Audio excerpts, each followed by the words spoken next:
Who has the most disgusting food? Is it the Brits? Or is it the Americans? Yeah. Oh, God. Dink it and sink it.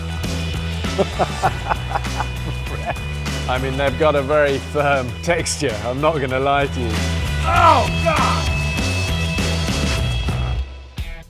British food has a terrible reputation all around the world. Well, the vision of heaven is when the chefs are Italian, the lovers are the French, the mechanics are the Germans, and then the vision of hell. Basically, the Brits end up as the chefs. But I want to introduce Rhett Link today to some of the kind of classic, quirky British dishes. But actually dishes that aren't just disgusting, they are delicious. They are things I really love. I'm less excited about trying their stuff. So I'm excited, semi-excited to see what Rhett and Link have in store. Get ready. This is totally gonna top that Will Ferrell collab. Hey guys, Bear Grylls here and welcome to an epic episode where we are having the ultimate food off with the one and only Rhett and Link. The legends all the way from the west coast of America. How are you guys? Great, man. Good. Great hungry. to be here with you. So hungry. Oh, yeah. Oh, you're gonna regret that. You are gonna regret that. So I don't know how you guys perceive British food, but certainly from my side of things, we're incredibly proud of our food heritage. We actually have a terrible reputation in Europe for being terrible cooks. But I don't know, how do you guys see British food? Okay, well, do you want us to be honest? Yeah, what are we?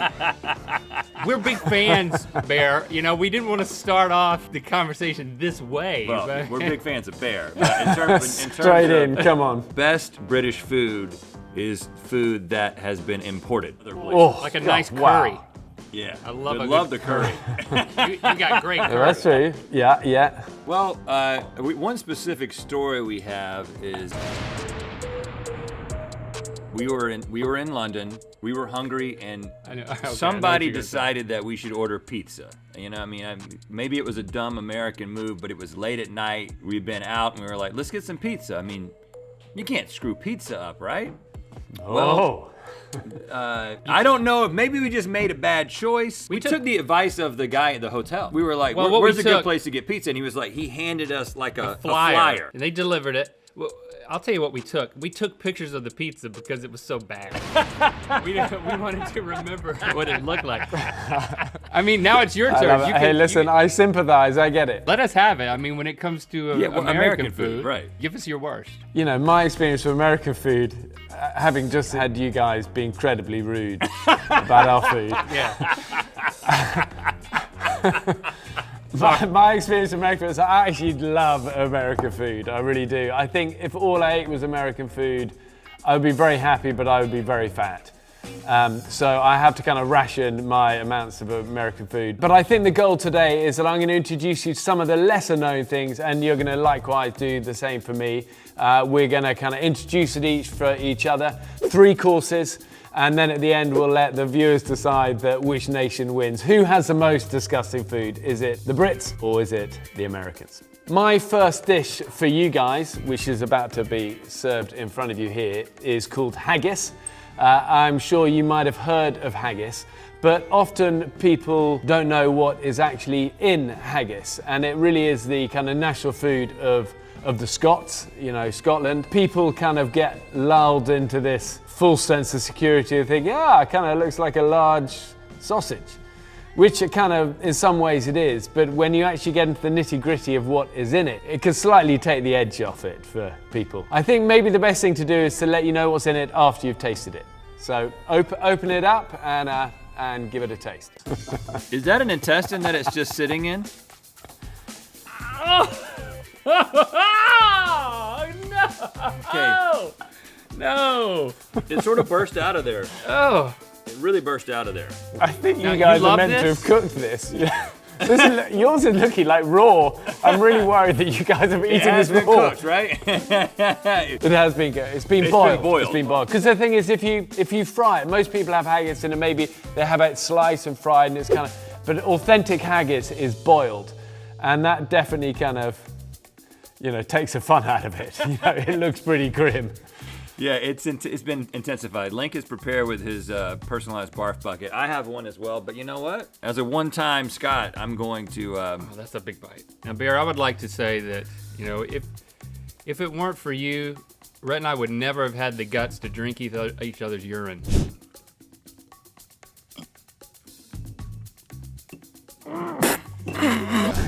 Only after watching you drink your urine were we willing to drink each other. Just you wait for the chaser, boys. Just you wait. Dink it. and sink it. Dink it and sink it. I love it. So what's it like? It's the texture's not great.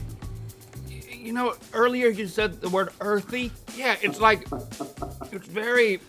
There's some liver in there. There's definitely some liver in there. It's like organy. Yeah. Well, it's funny you say organs, because essentially that is what haggis is. It's all of the, what they call the offal is, all the liver and the kidneys and all the kind of, they put anything in there, brain, lungs, you name it, blood, and then they squeeze it inside the intestinal sac and then boil it. And I think traditionally it always meant you could, carry it and travel with this thing and then boil it up, and super nutritious, great survival food, very calorific.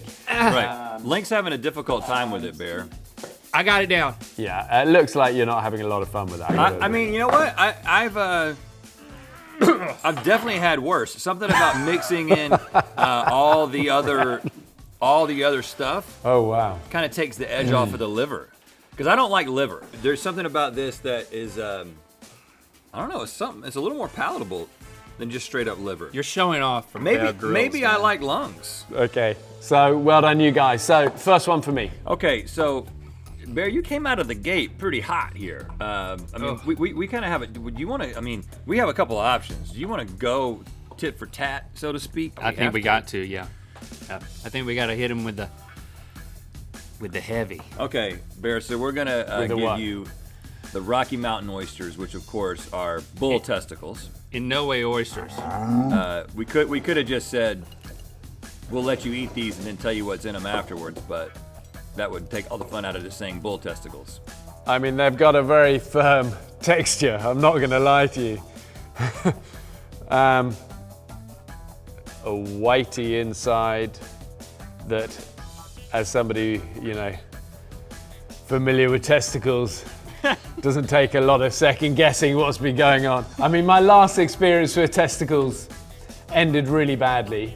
I was in the Sahara Desert, staying with these Berber tribesmen. First of all, as he was sharpening his machete, I went around the back of this poor goat that was about to get it to see, what he was hanging. And it was quite a relatively small goat, but what was hanging beneath it was out of all proportion. And I thought, I can't believe I've got the best hung goat in this entire Sahara Desert here.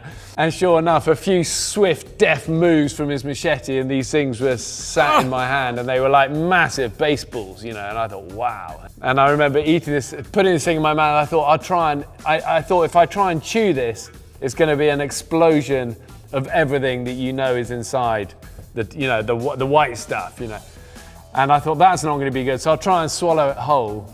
I got it but it was big, and I got it about halfway down, and then it wouldn't go, and then so I vomited. But then the whole village are there, so I don't want to be rude, so now I've got a mouthful of testicle, sperm, and vomit. Oh, God! That I'm thinking, so then I've got to chew it, because it's a second I've got to get, so now I'm chewing it, trying to So to be honest, these rocky oysters, the fact that they're cooked and they've got batter, we're definitely already a step up from the last ones. I can't believe that you ate it raw. Ugh.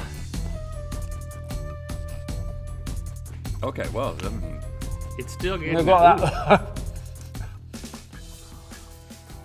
Yeah. Oh. How old are these? they taste off. well, We sent them over on a boat. Yeah. Well, was it were they sat around in the sun for a long time? They're on top of the boat. I'm glad you don't like it. I mean, I'm glad that you're having, after your story, to have a difficult time with that. Isn't it a little bit more difficult to eat something nasty when you're just sitting safely in front of a camera versus out there surviving. But you're right, you know, when you're out there though and you're hungry and you're kind of fighting your way through stuff. Straight out of the river like that. Certainly for me, I get into that mindset. You're gonna have to be chomping down to bad stuff, but you're on a mission to get out of there and get through it in one piece. Okay, number 2 is what's called Stargazy Pie. This is pretty potent fish pie. You're gonna see the heads and the tails and all of that, and underneath that pastry, it doesn't get much better. But it's traditional. It's, you know, as we say, it's country style. And yeah, knock yourselves out. See what you think. Oh man. So I'm assuming if there's fish heads on the outside, there's the rest of the fish on the inside. The sort of fish it is actually called pilchard. And then they mix it with like eggs and a whole bunch of other stuff. But knock yourselves out. See what you think. Great. Yeah, it looks great, Bear. I love pilchard. Or whatever you called it. I think that's what you said. Pilchard heads. Oh my gosh. I'm so excited.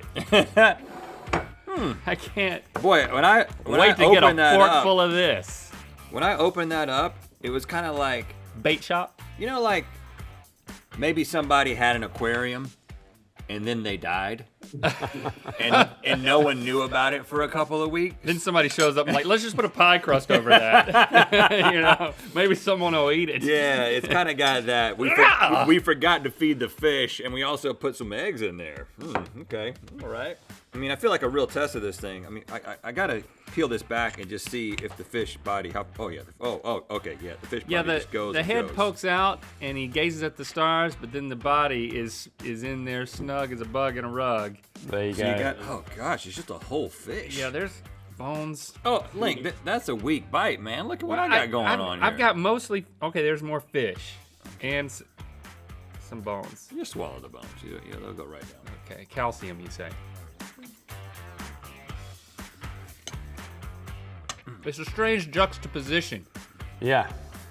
of pie-ness and fishiness. Well, but let's face it. I mean, generally, I don't know what your experience is, but generally, when it comes to pies, I always think the best bit of the pie anyway is a nice pastry. The rest is detail, isn't it? But yeah, well done. Well, welcome to the Stargazy Club, you know, and you smash through the pilchard. Better than the haggis. There you go. I will say that. There you go. Yep. Okay, good. So what's next up for me? Okay. Bear, we've got something. We got something that if you were to go to a family reunion in like the Midwestern United States, there's definitely going to be something like this. You got any family in the Midwestern United States? Not I've found yet, but ever hopeful. I think you could. You're looking though. Keep looking, man. Just start crashing family reunions. Everybody would love it over here. Okay, what? And this is what they have. So they do a lot of things in Jello molds. For some reason, I don't know what happened. At some point in America, we just decided that let's put anything we can think of into a Jello mold. So kind of, our take on a fish dish for you. We love this. We eat this all the time over here in America. Okay, so there you go. There is a. I mean, am I allowed to know what's in it? You can tell me what's in it? Or is that the surprise? Yeah, you know what? You should just turn it over and find out for yourself. Yeah. You know the technique. Oh, wow. Yeah. I think if I turned up at my new family for the Sunday, I think I might be turning around again pretty quickly and heading east. Yeah. Yeah, okay. So it's a little bit savory, a little bit sweet, and very gelatinous. Oh, God. What's that, tuna? Tuna with carrots and gelatine. Yeah. All of those things are wonderful on their own. It's amazing how when you combine them, you systematically destroy it, you know. Oh, See, you God. discovered it, Bear. This is why it works at a family reunion, because what you just described is exactly what it means for family to come together. Like, everything may be great on its own, but when you smush it all in one place and try to enjoy it, you just gotta grin and bear it, no pun intended. These individual people are okay on their own. Okay, 2 dishes done. Are you ready for the finale? I feel you've been hit hard by courses 1 and 2. This one is a nice one, but it's an unusual one. It's just simply grilled cheese, but with Marmite on the top. And you might not know what Marmite is. Do you know what Marmite is? We've dabbled a little bit, but we've never had it on something else. We've had it straight, and every time we do it, everybody's like, "No, you can't eat it straight. You've got to have it in the context of something else." I can't keep it straight between the Marmite and the Vegemite. The Vegemite is like the Aussie version of Marmite. Well, I don't want you to know stuff. I want him to know stuff. Hey, just repeat what I said, Bear. Don't do it. Well, no, you're right. Vegemite is the Aussie version, but Marmite is quintessentially, British, is strong tasting, and we have an expression that Trump, you might say, is like Marmite. You either love him or you hate him, So it divides the nation, Marmite. Personally, I really like Marmite, but it is strong, very healthy, lots of good iron in it, perfect with cheese. Go for it. I like the idea of mixing it with some cheese. I've just had it on a spoon before. For some reason, every time we get it, it's just on a spoon. All right, a little sink it. And a lot of sink it. Yeah, that looks epic. I'm excited for you. That makes me happy. I feel like wonderful. Oh yes. We're now showing them something beautiful and English and strong and healthy and traditional, and you seem a little stuck for words. I feel like I've just vaped a salt flat. You ever done that? That's quite an analogy. You also have a little bit on your cheek. I gotta say, I think our crew who prepared this went pretty heavy on the Marmite. Because Oh yes, yeah. No, that's heavy on the Marmite. It wants like grilled cheese with just a little kick of Marmite, a little bit of Marmite. You just need to just give it a little bit. And it's pretty hard to ruin a cheese toasty. Well, they did. Listen, I totally get what this could be. Right. If they had just shown a little restraint. I'm just gonna eat this piece of bread off to the side here. My kids would love this after school. Cheese Marmite toasty. Great. All right, so we're gonna return the favor with and go out with something that's gonna leave a nice taste in your mouth. A little so treat you for remember you. us fondly. Yeah, this is so simple. Kind of our version of cheese toasty with Marmite. It's a Ritz cracker with easy cheese on top of it. Here we go. Simple. Right, great. elegant. So you just have the crackers and you get. I mean, I've never seen this sort of thing before. This is truly American. Yeah, is cheese made as easy as possible, Bear? And as unhealthy as possible. I mean, how can you have cheese in a can? It's pressurized. Just watch. You hit Look that at little this. thing. Look, canola oil and God knows what's in this. I mean, this is not going to be good stuff, is it? I think if you look on the bottom of the can, there's an anus, and that's where the cheese goes in. Yeah, I'm not sure I want to be. Yeah. Anyway, here we go. Watch out. Yes. Yes. Oh wow. Actually, this looks great. I mean, this sums up what I was saying at the beginning. God bless the land of the free. That's why I love America. It's simple, it's delicious, and it will kill you in a heartbeat. Awesome. And don't forget the chaser. Just take the can and right into the mouth. Preferably wow. you be standing standing up in your kitchen. Yeah, this is a late night delicacy. I love it. There were many nights as a teen when my mom would walk in and I didn't quite suckle it like you did. Yeah, you didn't have to wrap your lips around it. I mean, now you basically have claimed that easy cheese can for yourself. Yeah, that's yours now. The respectable I'm an way easy to cheese do it. rookie. Come on, give me a break. Some Okay, sorry. separation, just a little separation. It's like a sport drink, man. Was this a COVID compliant sort of? He's like, I love how he's like. It's such a pleasure to spend a little bit of time with you and to swap dits, is what the commandos say. Dits are stories. There's another British euphemism for you. But we're such big fans of everything you do, and yeah, thank you for a couple of truly disgusting courses and then a winner to end. We'll let the viewers, I thought, decide who comes out on top, whether they prefer the Brits or the American food. But for me, always a fan of you guys. Keep going, you're legends. Can't wait to meet up in person when all this crazy stuff is over. I'm telling you, man, right back at you. This has been a thrill. And just remember, next time, we're drinking urine. Yes. Consider this your gentle introduction. Okay. We're ready. Take care, guys. Thank you. Well, there we go. Rhett Link, the legends, super fun. We'll leave it to you to decide what would you prefer. And generally, not just these dishes, who do you think does food better?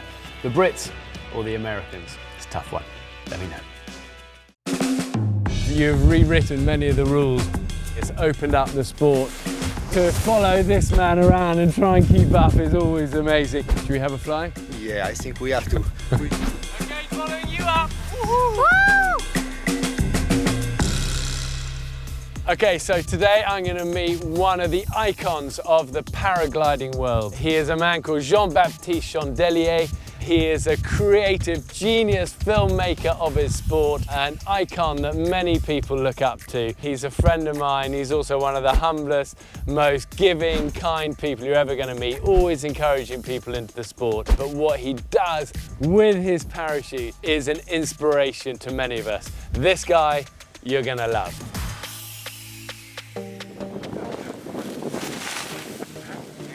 Ça va? Ça va? Nice to see you. Nice to see you. Doing okay? Yeah, really nice. And this is the perfect place to fly. Look, we have a little bit of an onshore breeze. We're in a beautiful part of the world. Exactly, Happy just days. perfect today. We're so happy to be here with you as well. Thank you very much. Thank you. Well, we've had some good adventures over the years, you know. We've flown together in some of the big mountains, and to follow this man around and try and keep up is always amazing. But one of the things Jean-Baptiste also does is design the paragliders, and you brought with today one of the ones you've designed. Yes, my little run and fly wing. It's a really, really small wing, the lightest wing in the world, less than Wow. 1 kilograms. Less than 1 kilogram, so let's have a feel of that. I mean, that is insane. What you got to remember, guys, is that normally, you know, paragliders walk around with these huge backpacks, and this you could almost, I mean, that is just a tiny little day sack, isn't it? Exactly. So how much is it? Like 900 grams or something? It's 986 grams exactly. Wow, wow, for a That's super fun parachute. and super easy in same time. That's perfect. You can bring with you everywhere. Yeah, and is it an easy wing to fly? Yeah, also really, really easy, super intuitive. That's a big difference. It's a kind of different wing. It's not to make long distance fly, it's just to go down from the mountain. Yeah. But it's super intuitive, not like normal paragliding. So Yeah. really easy, you feel confident, and that's super cool. Awesome, let's have a look at it, come on then.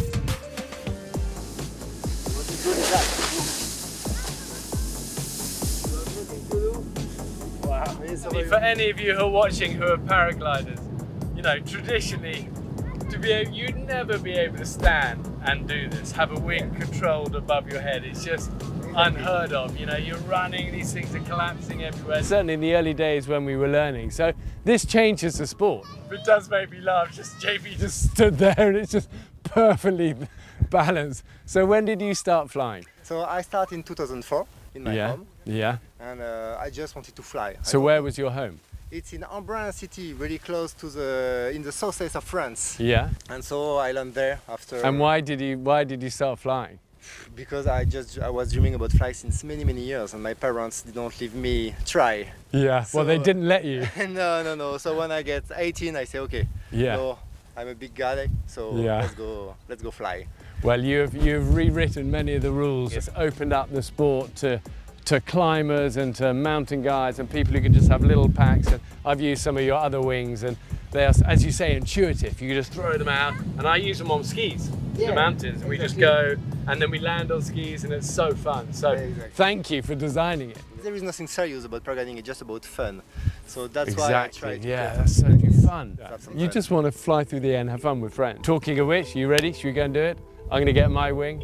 Should we have a fly? Yeah, I think we have to. We definitely have to. Okay, following you up. Woo-hoo.